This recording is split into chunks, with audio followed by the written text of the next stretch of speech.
A lot of times I talk about being a warrior and what a warrior is. Sometimes people ask me, what's my definition of a warrior? What is a warrior? And a lot of times people want to hear an answer about it's a guy who learns how to fight and can do all of these different martial arts and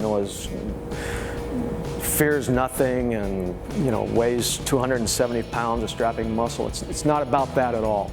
It's about being a person who stands for what he believes in. I pass no judgment on the warriors and then the people that are being protected as being a difference between cowardice and bravery or anything like that, because it isn't like that. The warriors in societies and cultures have always been given and held in a place of high honor and esteem. So, being a warrior really is, I guess, basically being a person who's willing to sacrifice their safety, their well-being to protect those that need to be protected. If you want to go to our website, our other website, The Guardian Shepherd, there'll be a lot of information available on there about some of the things that I'm talking about right now, about being a warrior, some historical stuff, also the different things that you can do to empower yourself, dealing with different situations that you might encounter, hopefully not, but that you might have to be ready to encounter.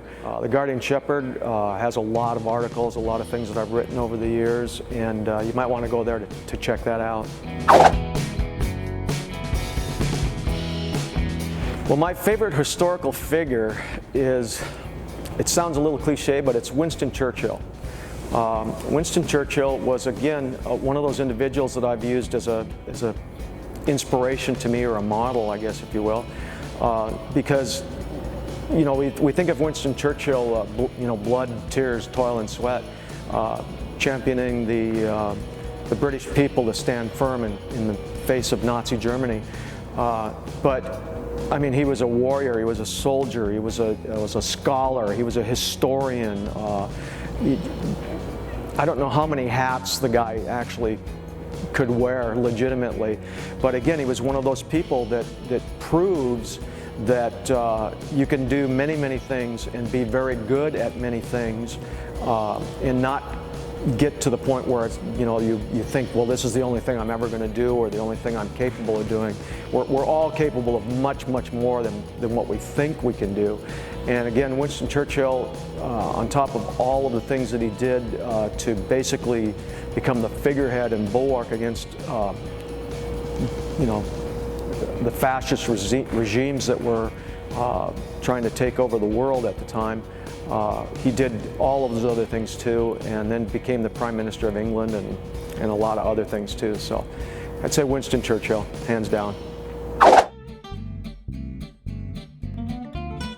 All right, for this question, the question was, you've done a lot of firsts, can you list some of them?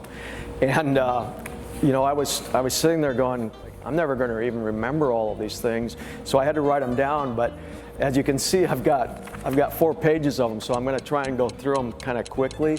It sounds like I'm sitting here just bragging, but if they didn't happen, I wouldn't be able to say that they did. So, list of firsts. Number 1, I'm the father of the modern tactical knife.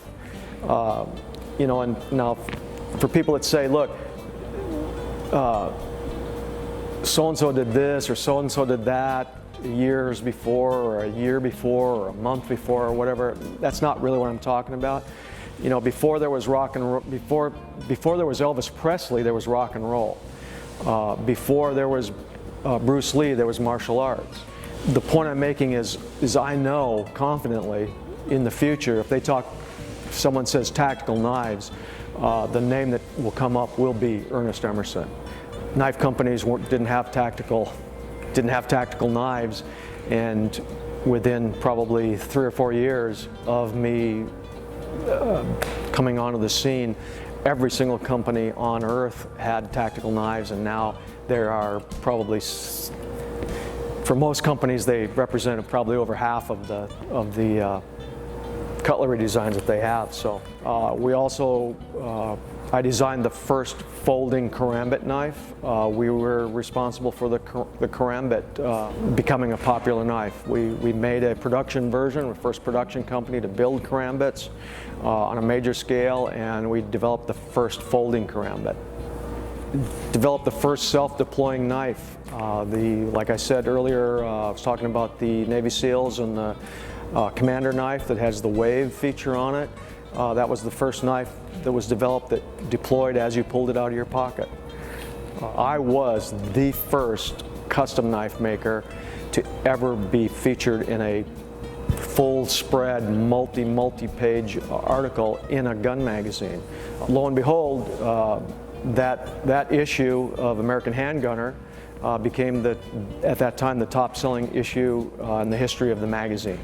So from that point forward, they decided we're going to run knife articles and articles about knife makers in the gun magazines. We kind of broke that ice. So I'm real proud of that. So again, you know, we know our place, and I'm very proud of it. I was the first custom knife maker to actually open and run a major production company.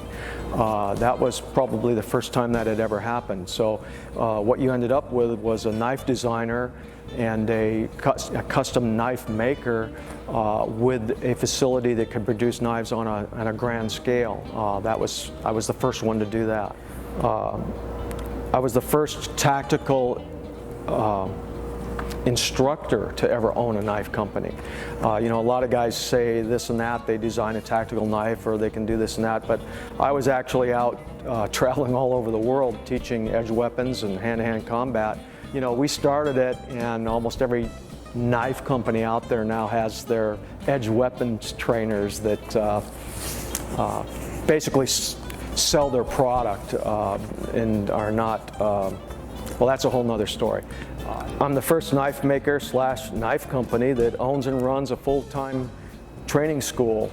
We teach edge weapons, Hoist Gracie, Jiu-Jitsu, and MMA training. In fact, we're filming here right now in my school. We were the first company to build what I would consider to be the user-friendly knife, the take-apart knife. I also, at the time that I did that, I said, look, you know, you need to be able to take your knife apart, clean it, fix it, replace parts, check for wear. No knives that were being built at that time could be taken apart and put together by the user. If you could take our knives apart, you could build parts that would fit back into the knives, and that started an entire cottage industry of knife pimping. And there's a lot of really, really good knife makers out there today selling their own custom knives that started as people who started by pimping Emerson knives, and it got they built their skills up and got their interest piqued by pimping Emerson knives as the start. I'm the first and only knife maker, knife company owner to be voted into the Black Belt Hall of Fame. And also the United States Martial Arts Hall of Fame. I don't do the martial arts as a hobby, it's a way of life. Believe me, I've suffered all the broken bones and the injuries, and now the things that I've done to damage myself, all the concussions and things, that the operations I've had to have on my eyes for detached retinas and all that.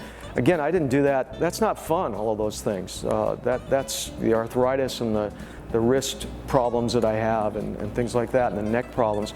You know, I knew all that going in. I wouldn't change it. When I was inducted into the Black Belt Hall of Fame and the United States Hall of Fame, that's like the highest honor. And honestly, I'm not in the Knife Makers Hall of Fame.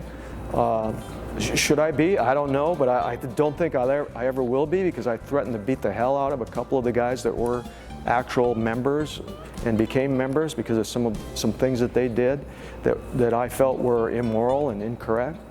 But you know, honestly, my crowning achievement as an individual is the Black Belt Hall of Fame, because that's who I am, and if that's what I get, then I am very, very proud and honored to be in that Hall of Fame. We've got several forums that are dedicated strictly to Emerson knives out there. One of the big ones that exists is called the USN, the Usual Suspects Network, and that was actually formed by people who were Emerson knife aficionados. And interesting little story, there was a guy who really didn't like me. He was one of those haters, I guess. At one point on one of the forums, somebody was saying something about Emerson knives and all that, and he said, "Oh, it's those Emerson fanboys, it's those Usual Suspects, again, saying this and that." And the funny thing was, he was saying it in a derogatory way, and the guys that were the Emerson crowd, if you will, heard him say that or saw it posted, and they said, "Usual Suspects, that's kind of a cool name. We like that, we'll take it." Now, the Usual Suspects network and their forum is huge. It's got tens and tens of thousands of members, and we have our own show in Las Vegas every year called The Gathering, and no other forum on earth has that. It's a cool community, and again, we were at the beginning of that whole thing, so we're very proud of that. So we've had a few firsts in our time. Sounds like I'm just bragging about it, but unless I bring it up or tell people, that story doesn't get told. And one guy said, "Look, Ernie, if it happened, then it's not bragging." So that's it. Recently we saw a post, and someone posed a question to me that said, "Your knives all look the same to me. Why don't you do something different?" And I'll be honest with you, that kind of pisses me off because it's not a fashion show, okay?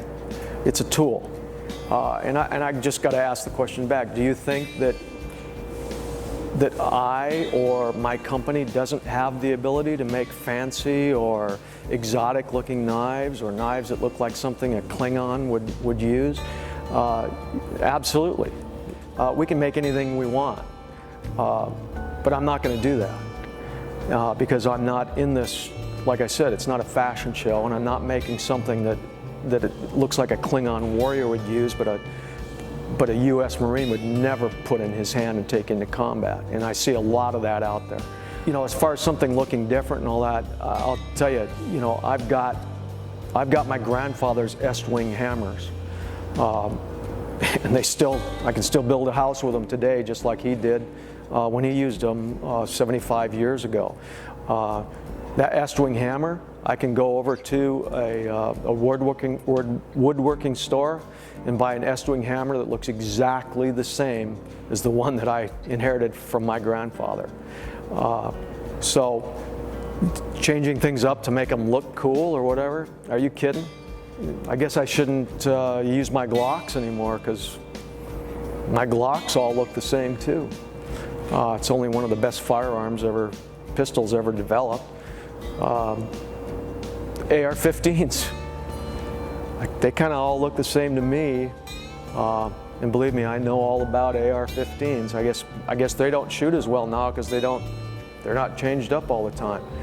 So you know what? Honest, if you don't get that I make tools and not toys, then that's not my problem. Honest, that you don't get it. I hope that 50 years from now, when someone asks me that question about what the company is going to be like, I hope the knives look just like they do 50 years from now as they do today. Because if that's the case, then I know that I have made good designs and good product. The knives that I designed for Kershaw, which is one of the largest knife companies in the world, those knives are the best-selling knives in their product line. If you don't think my knives look cool enough or whatever, then you know what? That's not my problem. What's my favorite beer? What's my favorite whiskey? My favorite beer, I'm from Wisconsin, my favorite beer is Leinenkugel's. It's a great beer, a superb beer from Chippewa Falls, Wisconsin. Some of you may have seen the Summer Shandy. That's the one that makes it out here to the West Coast. There's a whole line of Leinenkugel beers that don't make it west of the Mississippi. If you're ever in the back east, you got to try some Leinies, because you won't regret it. whenever I go back home, that's one of the first things we do, and we stop at the grocery store and buy a couple of cases of Leinenkugels. My favorite whiskey, you know, if I'm looking straight for taste, or if I'm with some special friends, I really like Macallan, 18-year aged. If I'm out drinking just for effect, it's Jack Daniels. I got to tell you though, I love a great margarita, and I love a killer Mai Tai at the same time. So, you know, those are my choices.